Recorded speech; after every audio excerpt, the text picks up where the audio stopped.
Thank you once again to all the panelists dan juga Ibu Kania Sutisnawinata yang telah memandu panel kedua yang sangat menarik dan juga perlu kita cermati karena ini menyangkut masa depan kita ke depan. Bapak dan Ibu, menurut sebuah berita dari The Guardian yang menyatakan bahwa lebih dari 51 pengusaha perempuan menunda atau mengubah rencananya mendirikan sebuah bisnis di kalangan pandemik, serta jumlah perempuan diberhentikan dari pekerjaannya sebanyak 4 kali dari jumlah laki-laki. Kekurangan tenaga medis dikarenakan banyaknya mereka yang menjadi korban dari pandemi COVID-19 menjadi headline kita akhir-akhir ini, belum lagi mereka yang terpapar sehingga menimbulkan stigma di sosial masyarakat. Bagaimanakah sebenarnya dampak yang terjadi sekarang ini sehingga peran serta pemerintah, swasta serta CSO sangatlah dibutuhkan dalam menanggulangi serta menumbuh kembangkan dampak pemulihan ke depan. Berikut ini kita akan saksikan panel ketiga atau panel terakhir dari event webinar ini yang bertajuk Inclusive Social Recovery yang akan diisi oleh para panelis dari kalangan UN Body, CSO, dan juga Asosiasi Perempuan di bidang bisnis. Webinar ini atau event ini akan dipandu oleh Head of Democratic Governance and Poverty Reduction Unit atau DGPRU, UNDP Indonesia. Kita langsung saja sambut Bapak Siprianus Batesoro. Kami persilahkan. Terima kasih. Selamat pagi menjelang siang Bapak dan Ibu sekalian. Terima kasih kepada MC kita, Bung David Manaluh, atas kesempatan ini.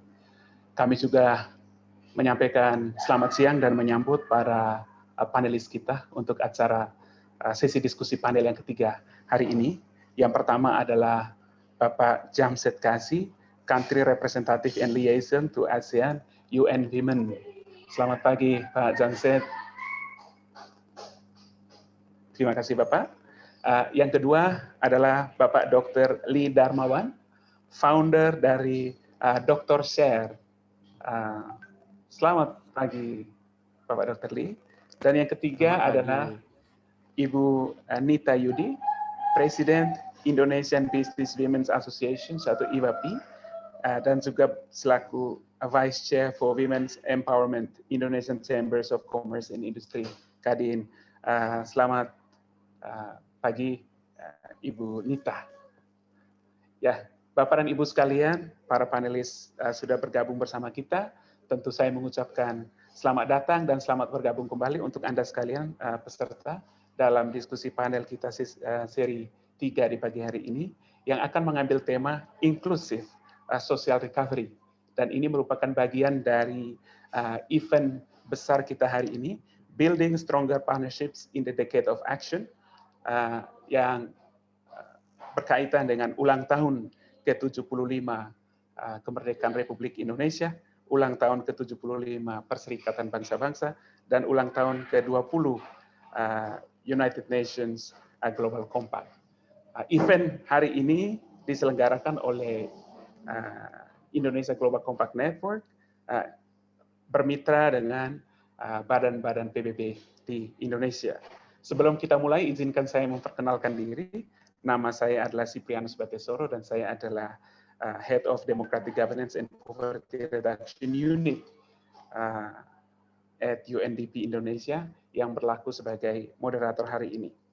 Bapak dan Ibu sekalian, Bapak dan Ibu panelis, sebagaimana yang kita ketahui, pandemi COVID-19 ini membawa dampak yang sangat besar terhadap sektor dunia usaha. Tidak hanya itu, hampir semua sektor ekonomi tentu saja terdampak, dan saya kira itu juga membawa tantangan yang sangat besar untuk bagaimana dunia usaha bisa berkembang, atau sebelum berkembang malah harus bertahan, dan mungkin juga harus melakukan penyesuaian terhadap sejumlah prioritas bisnisnya, sehingga bisa tetap berkontribusi dalam rangka pencapaian SDGs. Dan seperti yang sudah kita saksikan dalam semua pembicaraan hari ini, bahwa upaya ini memerlukan solidaritas dan kerjasama dalam rangka mencapai atau bergerak menuju inclusive recovery, proses pemulihan yang lebih inklusif melalui aksi-aksi kolaborasi. Karena itu Bapak dan Ibu sekalian, saya akan memulai dialog kita dalam diskusi ini, dan yang pertama saya akan bertanya kepada Bapak Jamsed. So, Mr. Jamsed, from the UN perspective, during these uncertain times, how can the achievement of the SDGs be critical to achieve a more inclusive and accessible economic opportunity and recovery during the pandemic? And if you could also share with us, what can we do to ensure a sustainable recovery that leaves no one behind? Bapak Jamsed, the floor is yours, 5 minutes. Silakan Bapak.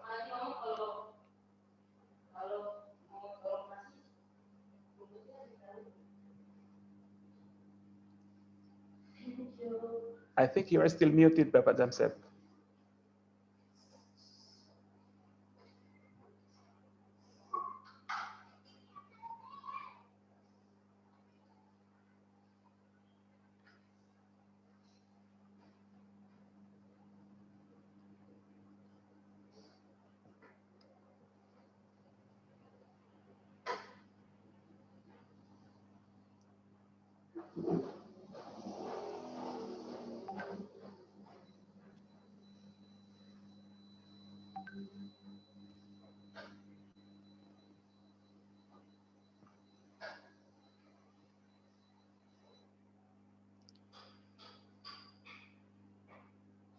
We couldn't hear you still, Pak.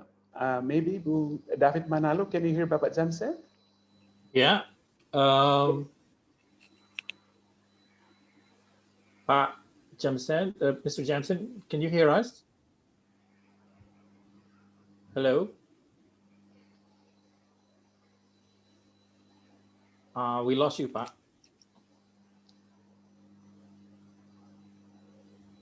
Is it unmute? Have you unmute your voice?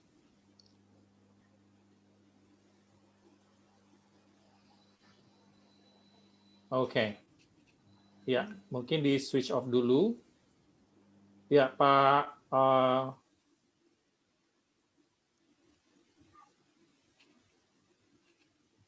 Pak Siprianus, mungkin kepada pembicara berikutnya dulu, Pak. Baik. Terima kasih, Pak David. Ya, Bapak dan Ibu sekalian, mohon maaf atas kendala teknis yang barusan terjadi. Dengan pertanyaan yang sama mengenai bagaimana kita berusaha untuk membangun inklusif recovery, berikut ini kami ingin bertanya kepada Bapak Dr. Lee Darmawan. Bapak Dokter, dari pengalaman Anda bersama Dr. Ser,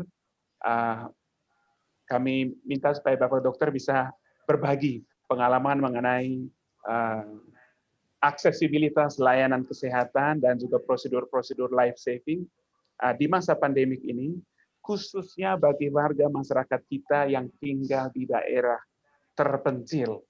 Bagaimana dari pengalaman Bapak memastikan supaya ada inklusi atau ada perhatian yang lebih terhadap warga masyarakat yang mempunyai atau memiliki disabilitas supaya tetap bisa mendapatkan pelayanan yang mereka butuhkan.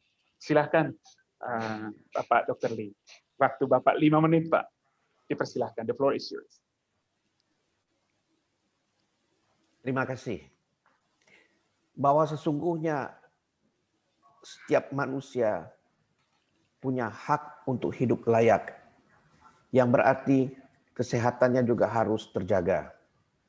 Ini adalah hak asasi yang sangat fundamental. Ini tercantum di dalam piagam PBB dan juga dijamin oleh Undang-Undang Dasar negara kita Republik Indonesia. Tapi kenyataannya agak berbeda dengan apa yang menjadi hal yang tertulis tadi.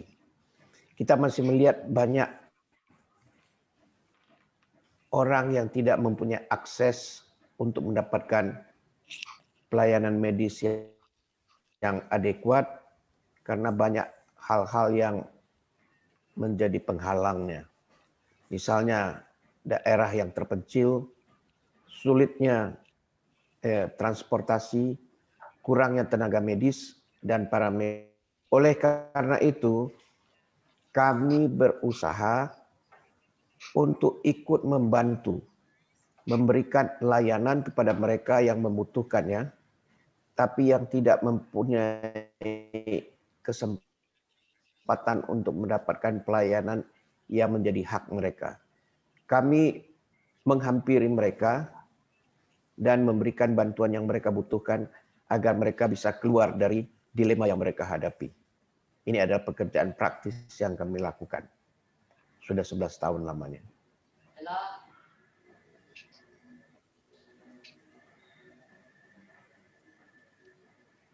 Sudah Bapak? Sudah. Baik, Waktu Pak. saya cuma 5 menit kan? Ya, betul Bapak, betul.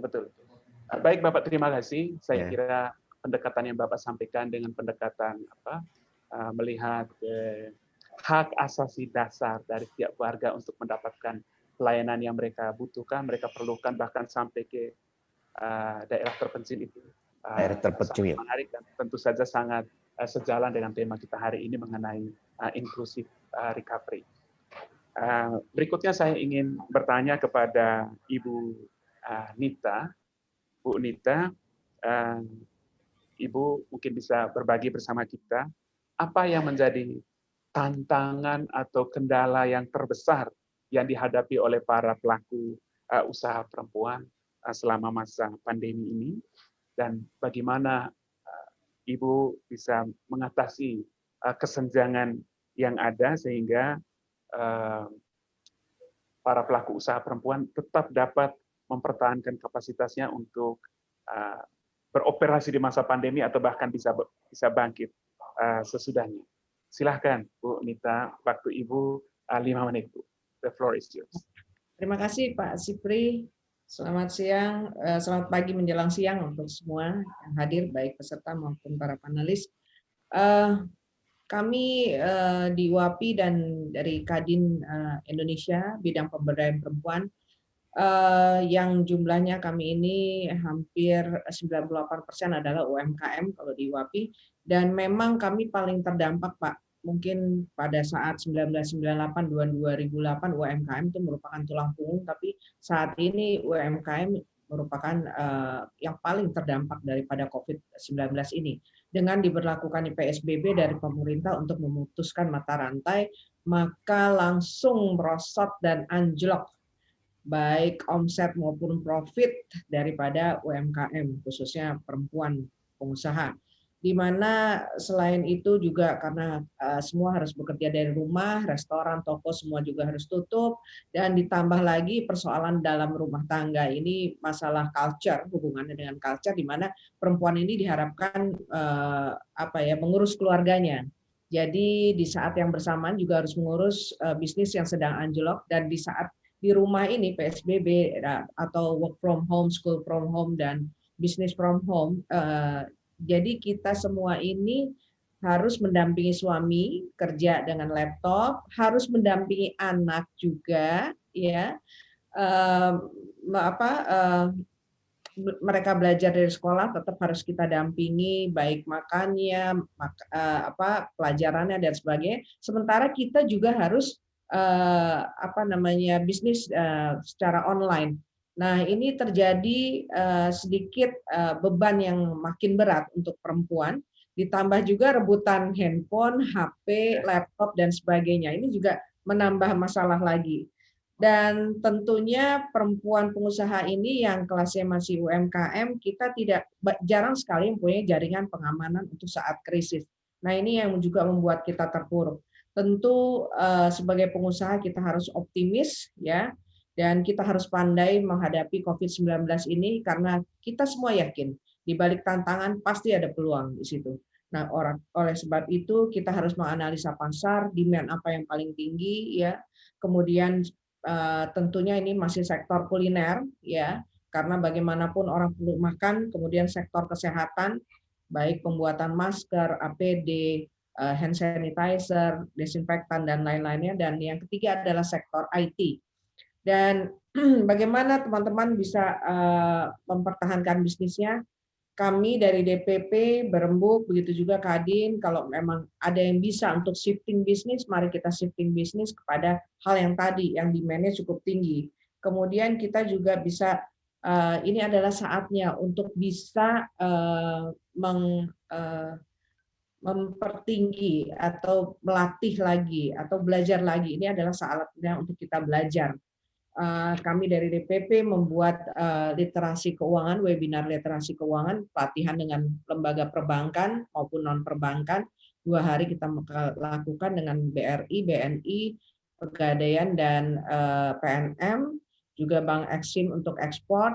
Kemudian untuk pemasaran kami alhamdulillah dari 2014 sudah kerjasama dengan Microsoft, Facebook, Google, Kominfo, Tokopedia, GoFood, Shopee, Blibli.com, dan Bukalapak yang kita didik teman-teman dan kita roadshow, waktu itu belum COVID, kita roadshow ke 19 daerah untuk melatih teman-teman dengan program digital marketing bersama Google dan Facebook, Emoji, dan Kominfo. Kemudian kita juga mengalihkan mereka untuk membuka toko online.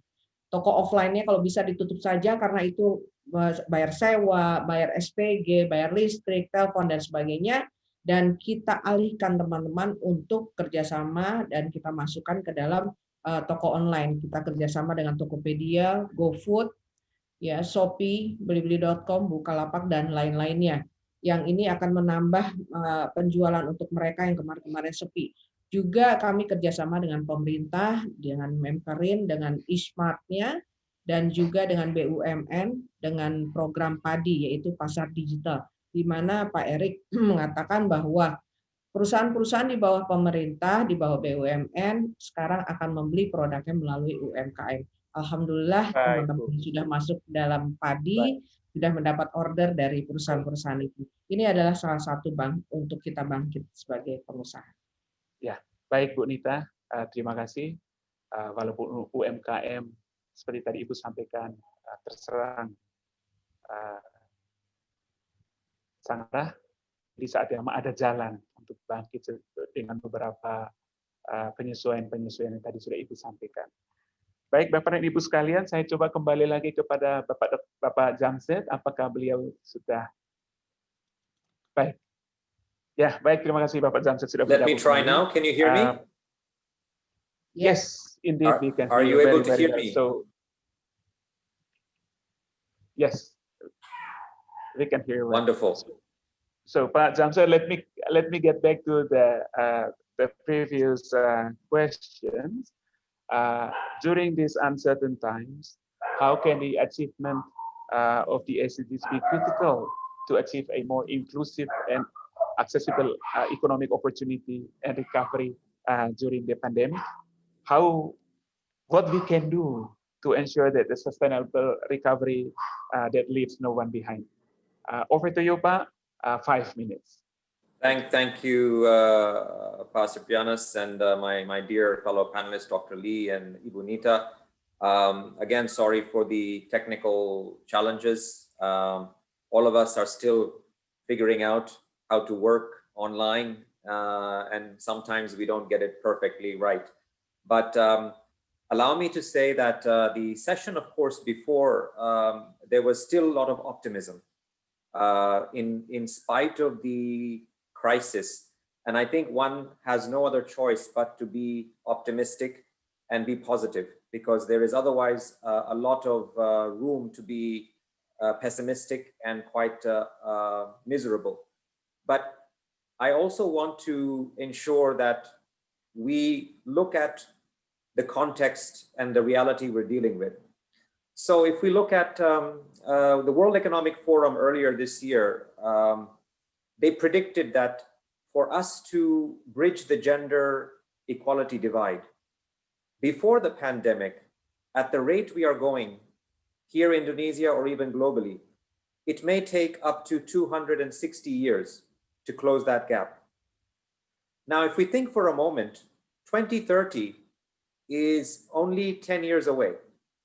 We don't have 200 years. We don't have 100 years. We don't even have 50 years. We have 10 years. And this was before the pandemic. So the pandemic actually is a little bit more of a challenge because already the gender inequality and the inequalities is so stark. With the pandemic, it has made it even more difficult, which means that, for instance, in Indonesia, some World Bank statistics show that there may be, as a result of the pandemic, 5 million more people falling back into poverty, and half of them would be women. So this actually says to us that whatever we were doing before the pandemic, we need to redouble, if not triple our efforts to accelerate that, that progress. So just in terms of social recovery, I think, for Indonesia, like other countries, the realization of the gravity of COVID took a little time. I mean, for all of us, we were all very surprised. I don't think anybody had an answer then. We were all trying to figure out how bad is it? How can we respond?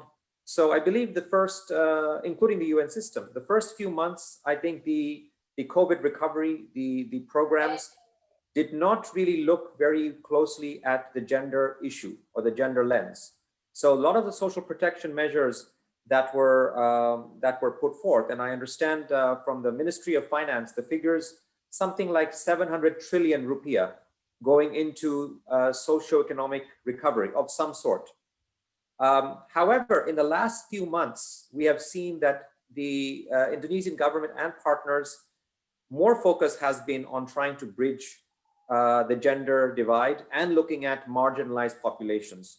So I think increasingly we're looking at how is the pandemic affecting women and girls differently. For instance, and Ibu Nita mentioned, women are the ones who have a greater burden for unpaid care work at home, domestic responsibilities. They're also targets of violence at home and even outside.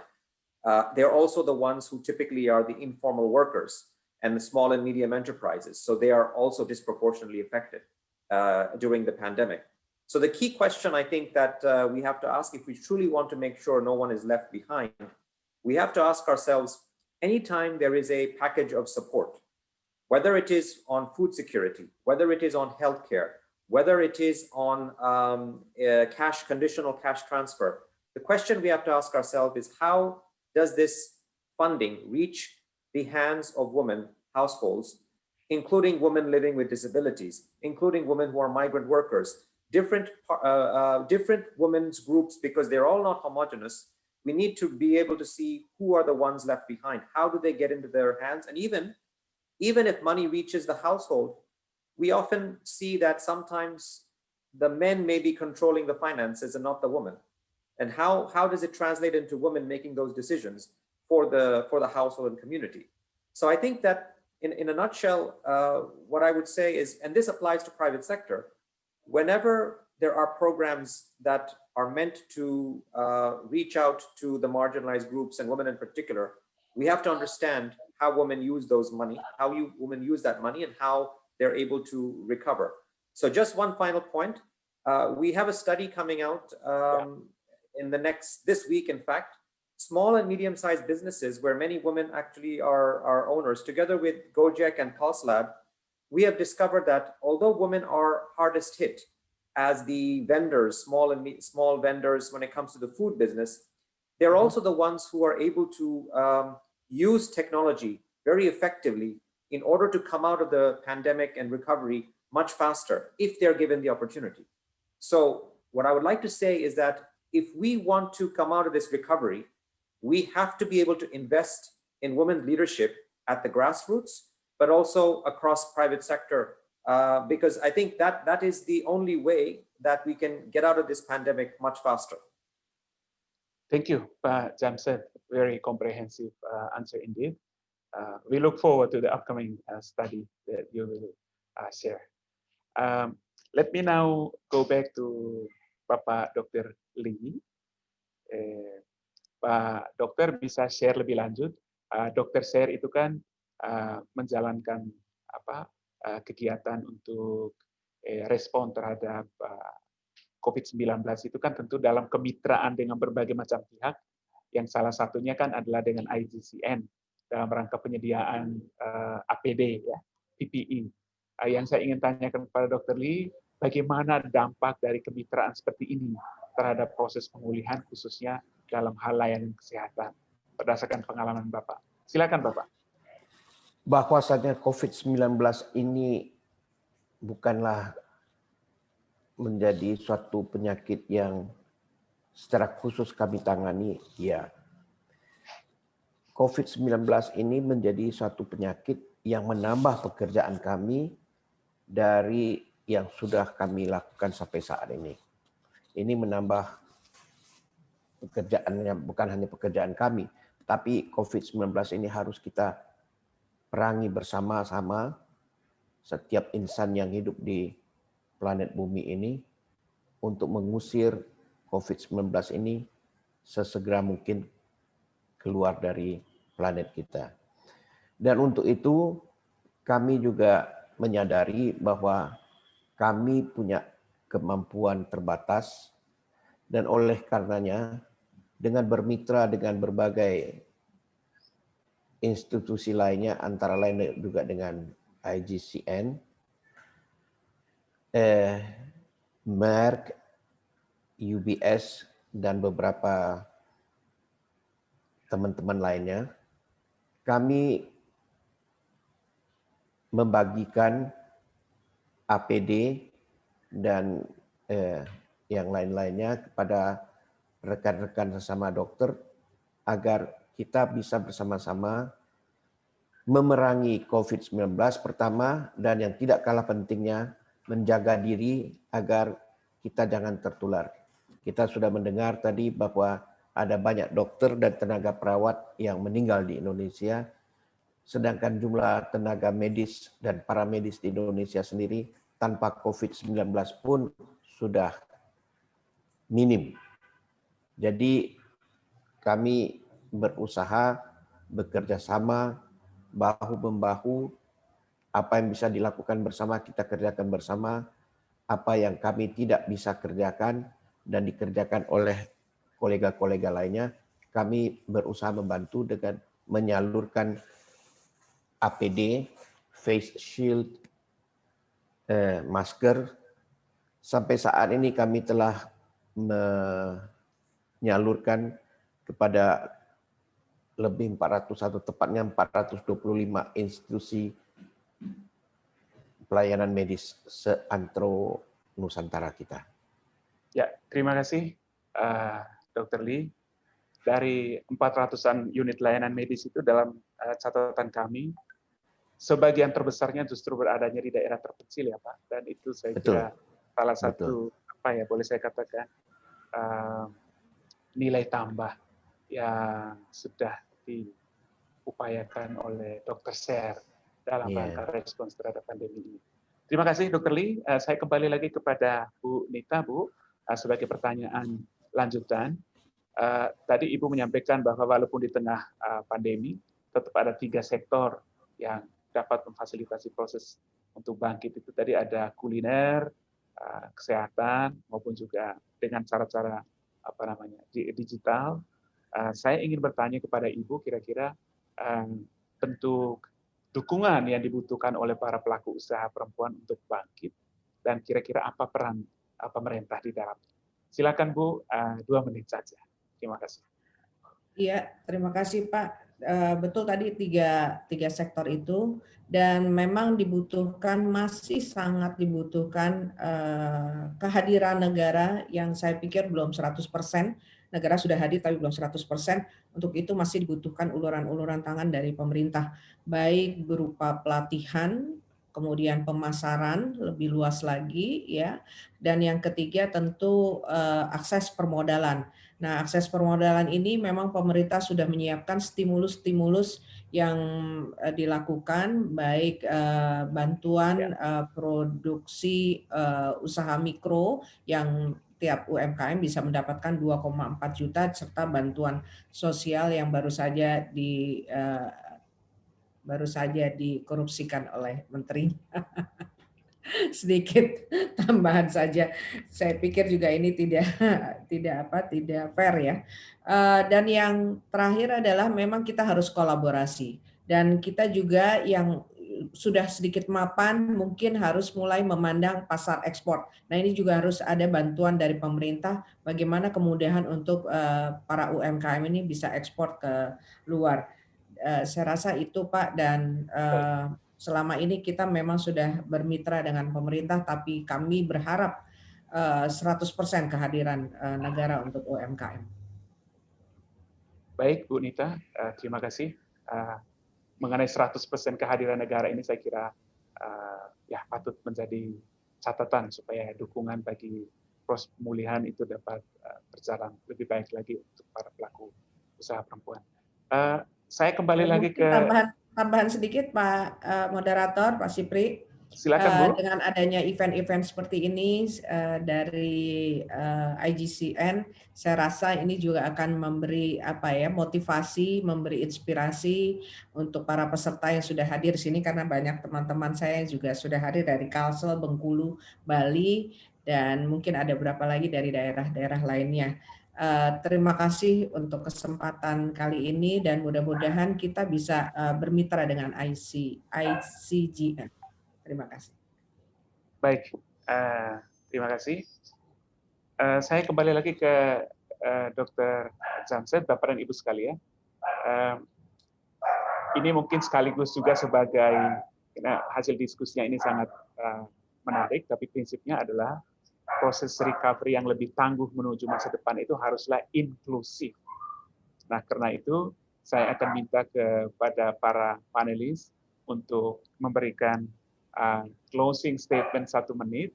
Tapi khusus untuk Pak Jamshed, mungkin Bapak bisa menyinggung sedikit terkait dengan laporan yang baru tadi. Mungkin ada salah satu pertanyaan yang menarik ini.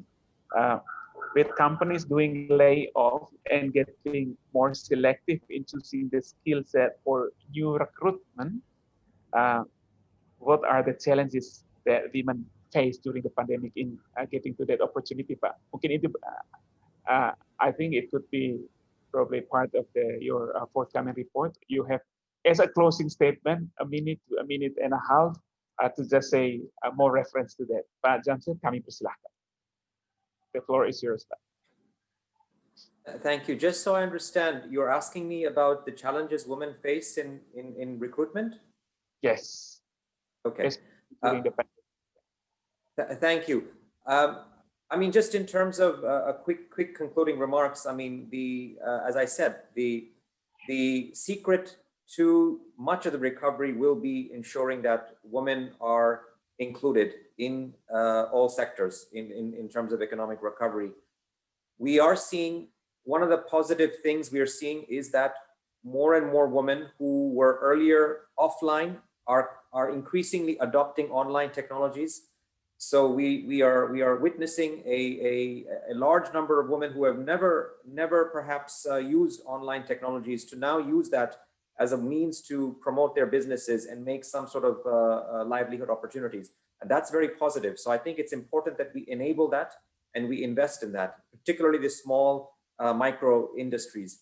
And in terms of recruitment, I think that companies should now look at ways in which they can employ more women who may not physically be able to come to work, but we are seeing that the productivity is still quite high when women are, and men, when they are working from home or working at different flexible hours.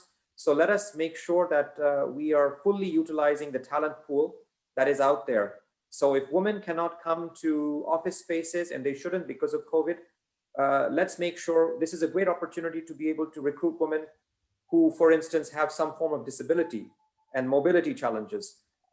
They can work still from home, and we should make sure that there are flexible timings and flexible arrangements so that women can also look after the duties that they have at home. Yeah, thank you, Pak Jamshed. Berikutnya kepada Dr. Lee, closing statement, Pak, 1 menit dari Bapak. Ya, kita kenal pepatah di negara kita, rakyat sehat, negara kuat. Artinya, untuk menjadi negara kuat, yang dalam hal ini berarti kita negara yang menjadi negara yang maju, rakyatnya sejahtera, dan ekonomi baik, dan sebagainya, dan seterusnya, faktor utama yang paling penting itu adalah kesehatan. Dan kita lihat bahwa tidak seluruhnya rakyat kita punya kemampuan atau punya akses untuk mendapatkan layanan yang mereka butuhkan. Oleh karena itu, dalam rangka membuat pepatah ini menjadi kenyataan, kami berusaha menjangkau khususnya mereka-mereka yang masih belum punya kemampuan untuk mengakses layanan medis adekuat seperti yang menjadi hak mereka untuk membuat negara kita kuat. Baik, Dan Pak Dr. Lee. ini bukan pekerjaan yang gampang. Tapi Baik. kami bersungguh-sungguh untuk melakukannya. Baik, Bapak. Terima kasih. Berikutnya kepada Bu Nita, closing statement, Bu, 1 menit. Terima kasih, Pak. Pandemi COVID-19 ini merupakan tantangan, tetapi di balik tantangan pasti banyak peluang. Perempuan pengusaha di Indonesia yang berjumlah 60% dari jumlah keseluruhan pengusaha mikro di Indonesia sangat mempunyai kontribusi yang signifikan untuk roda perekonomian Indonesia. Dan menurut Madeleine Albright, perempuan menteri pertama di Amerika, dikatakan bahwa perempuan pengusaha mempunyai profit 90% akan balik lagi kepada keluarga dan komunitinya, dibanding laki-laki pengusaha hanya kembali 30-40% kepada anak dan komunitinya. Jadi kita nggak tahu kemana itu 70% sampai 60%-nya. Dan menurut CEO World Bank dikatakan bahwa perempuan pengusaha adalah pengembali kredit terbaik, NPL-nya hampir 0%. Artinya perempuan pengusaha sangat-sangat mempunyai kontribusi yang luar biasa untuk perekonomian Indonesia. Oleh sebab itu, pemerintah saat ini, kita semua sedang dilanda pandemi COVID-19, jangan melirik sebelah mata kepada perempuan pengusaha Indonesia. Bangkit UMKM perempuan.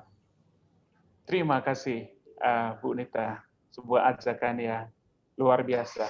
Bapak dan Ibu sekalian, dengan demikian kita sudah sampai pada akhir dari diskusi panel 3 ini. Saya ingin mengucapkan terima kasih kepada ketiga panelis yang sudah membawakan sharing yang inspiratif bagi kita semua. Bahwa kalau untuk bangkit dari pandemi COVID-19 memang memerlukan kerjasama dan kehadiran negara di segala lini bagi warga masyarakat supaya bisa diperkuat untuk kembali bangkit. Kita akan menutup sesi ini dengan foto bersama. Karena itu saya minta para panelis untuk mengambil posisi terbaiknya dengan wajah terbaiknya untuk dapat diambil fotonya. Baik, dalam 3, 2, 1. Sekali lagi, dalam 3, 2, 1. Terima kasih para panelis, Bapak dan Ibu sekalian atas perhatiannya. Kami kembalikan kepada MC kita, Bung David Manhalu. Salam sejahtera.